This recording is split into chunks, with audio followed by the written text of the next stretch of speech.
የማይችል አይነት አይምሮ ወይ አስተሳሰብ ይዘሽ እንዴት ነው ከወንድ ጋር መጥቶኝ?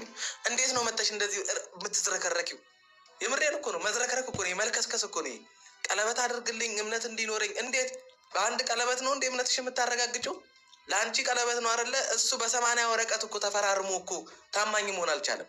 ቀለበት እኮ እዛም አድርጎ ታማኝ መሆን አልቻለም። ምን አይነት እኔ አስተሳሰብ ነው ያለሽ? ቆይ እንጂ ወይም ወንዶችን አዳርሰሽ የመጣች ነው የሚመስለው። ተስፋ የቆረጠች አይነት ሴት። በቃ ምን አደርጋለሁ ከዚህ በኋላ እንደሆነ ስሜም ጥሩ አይደለም፣ ላይፌም ላይፌም ተበላሽቷል። ስለዚህ ላይፌንም አበላሽቸዋለሁ። ስለዚህ በቃ ይሄን ልጅ አግብቼ ዝም ብዬ ልኑር የሚል አስተሳሰብ ነው እንጂ ይዘሽ የመጣሽው አፍቅረሽ ወደሽው ምናምን በፍቅር ምናምን እንደሚባለው ሌላ ሰው ወይም አብርሃም እና ሩታ እንደጀመሩት አይነት የፍቅር ህይወት አይነት ፍቅር ይዞሽ አይደለም አንቺ።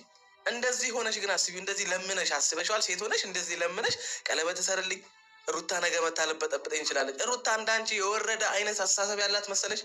ሩታ እንዳንቺ የሰው ትዳር ላይ የምትመጣ አይነት ሴት አደረግሻት? አንቺ ነሽ እኮ የተለከሰከሰ ባህሪ ያለሽ። የሰው ትዳር በትነሽ የሰውን ባል ካልወሰድኩ የሚል የሴጣን ጭንቅላት የተገጠመልሽ ሴትዮ እኮ አንቺ ነሽ።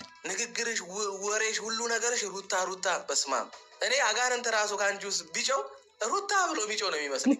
ጸጉር እዚህ ነው የሚደርሰው። የምሬ ነው። እዚህ ጨጓራ ተው በቃ በሽተኛ አድርጋ ነው ተብትባ ነው የምታስቀምጥህ።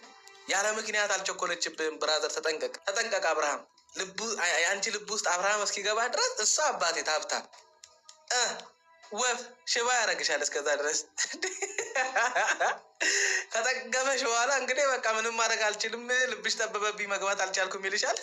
ከዛ ለቅሶ እየየ ልትይ ነው እናቴ። ሰላም ጤና ይስጥልን።